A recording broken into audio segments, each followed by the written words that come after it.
തെന്നിന്ത്യൻ സിനിമാ രംഗത്ത് തരംഗം സൃഷ്ടിക്കാൻ കഴിഞ്ഞ നായിക നടിമാരാണ് അസിനും നയൻതാരയും. തെന്നിന്ത്യയിൽ നിന്നും ബോളിവുഡിലേക്ക് കടന്ന അസിൻ വിവാഹശേഷം അഭിനയ രംഗം വിട്ടു. എന്നാൽ നടിയെ മറക്കാൻ ഇന്നും പ്രേക്ഷകർക്ക് കഴിഞ്ഞിട്ടില്ല. മറുവശത്ത് നയൻതാര 2 പതിറ്റാണ്ടിലേറെയായി സിനിമാ രംഗത്ത് സജീവമായി തുടരുകയാണ്. മലയാള സിനിമാ രംഗത്ത് തുടക്കം കുറിച്ചവരാണ് അസിനും നയൻതാരയും. രണ്ടുപേരുടെയും മാതൃഭാഷ മലയാളമാണ്. എന്നാൽ ഇരുവരെയും താരമാക്കി മാറ്റിയത് തമിഴകമാണ്. നരേന്ദ്രൻ മകൻ ജയകാന്തൻ വക എന്ന മലയാള സിനിമയിലാണ് അസിൻ ആദ്യമായി അഭിനയിക്കുന്നത്. ആ സിനിമയിൽ കാര്യമായിട്ട് നടി ശ്രദ്ധിക്കപ്പെട്ടില്ല. നടിക്ക് ചെറിയ റോളായിരുന്നു. മലയാളത്തിൽ പിന്നീടൊരു പരീക്ഷണത്തിൽ നിൽക്കാതെ അസിൻ തമിഴ്, തെലുങ്ക് സിനിമകളിലേക്ക് ശ്രദ്ധ നൽകി. സത്യനന്തിക്കാടിൻ്റെ മനസ്സിനക്കരെ എന്ന സിനിമയിലൂടെയാണ് നയൻതാര അഭിനയ രംഗത്തേക്ക് കടക്കുന്നത്. സിനിമ മികച്ച വിജയം നേടി. എങ്കിലും മലയാളത്തേക്കാൾ തമിഴ് സിനിമയിലേക്കാണ് നയൻതാര ശ്രദ്ധ നൽകിയത്. ഗ്ലാമറസ് നായികയായി തരംഗം സൃഷ്ടിക്കാനായിട്ട് നയൻതാരയ്ക്ക് കഴിഞ്ഞു.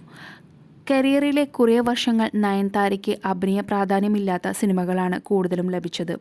എന്നാൽ അസിൻ സിനിമകൾ തിരഞ്ഞെടുക്കുന്നതിൽ ശ്രദ്ധാലുവായിരുന്നു. സൂപ്പർ സ്റ്റാർ സിനിമയാണെങ്കിലും അസിൻ്റെ കഥാപാത്രത്തിന് പ്രാധാന്യമുള്ള സിനിമകളായിരുന്നു മിക്കതും. ഗ്ലാമറസ് വേഷങ്ങൾ തുടരെ ചെയ്യുന്ന കാലത്താണ് നയൻതാരയെ തേടി മലയാളത്തിൽ നിന്നും ബോഡിഗാർഡ് എന്ന സിനിമയെത്തുന്നത്. സിദ്ദിഖ് സംവിധാനം ചെയ്ത സിനിമയിലേക്ക് നയൻതാരയെ നിർദ്ദേശിച്ചത് നായകനായ ദിലീപാണ്. ബോഡിഗാർഡിൻ്റെ കഥ വളരെയധികം ഇഷ്ടപ്പെട്ട നയൻതാര സിനിമ ചെയ്യാൻ തയ്യാറായി. എന്നാൽ അന്ന് നയൻതാരയെ പോലെയൊരു താരത്തിൻ്റെ പ്രതിഫലത്തിൻ്റെ കാര്യത്തിൽ നിർമ്മാതാവും സംവിധായകനും ആശങ്കയുണ്ടായിരുന്നു. ഇതേക്കുറിച്ച് സിദ്ദിഖ് മുമ്പൊരിക്കൽ സംസാരിച്ചിട്ടുണ്ട്. പ്രതിഫലത്തിൽ നയൻതാര കടുംപിടുത്തം വെച്ചില്ലെന്നും വളരെ കുറഞ്ഞ പ്രതിഫലത്തിൽ ബോഡിഗാർഡിൽ അഭിനയിക്കാൻ നടി തയ്യാറായെന്നുമാണ് സിദ്ദിഖ് അന്ന് പറഞ്ഞത്. സിനിമയുമായി നടി പൂർണ്ണമായി സഹകരിച്ചെന്ന് വ്യക്തമാക്കിയ സിദ്ദിഖ് നയൻതാരയുടെ പ്രൊഫഷണലിസത്തെ അഭിനന്ദിക്കുകയും ചെയ്തു. മലയാളത്തിൽ ഹിറ്റായിരുന്നു അന്ന് ബോഡിഗാർഡ്. അതിനുശേഷം കാവലൻ എന്ന പേരിൽ സിദ്ദിഖ് തമിഴിലേക്ക് റീമേക്ക് ചെയ്തു. വിജയ് ആയിരുന്നു നായകൻ. നയൻതാര തമിഴിലും അറിയപ്പെടുന്ന താരമായതിനാൽ കാവലനിൽ നടി തന്നെയായിരിക്കും നായികയെ എത്തുമെന്ന് എല്ലാവരും പ്രതീക്ഷിച്ചു. എന്നാൽ ആ സിനിമയിൽ അസിനാണ് നായികയായി എത്തിയത്.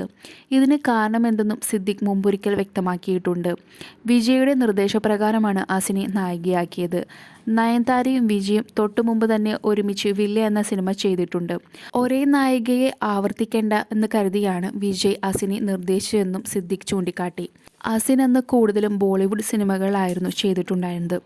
ബോഡിഗാർഡിൻ്റെ കഥ ഇഷ്ടപ്പെട്ട അസിൻ സിനിമ ചെയ്യാൻ തയ്യാറായി. അന്ന് ഇതേക്കുറിച്ച് നയൻതാരയോട് ചോദിച്ചപ്പോൾ അസിനെക്കുറിച്ച് സംസാരിക്കാൻ നടി തയ്യാറായില്ല.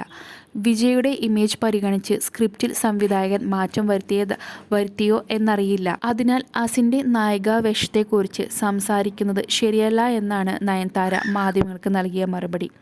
കൂടുതൽ അപ്ഡേറ്റ്സിനായി ഈ ചാനൽ സബ്സ്ക്രൈബ് ചെയ്യുക.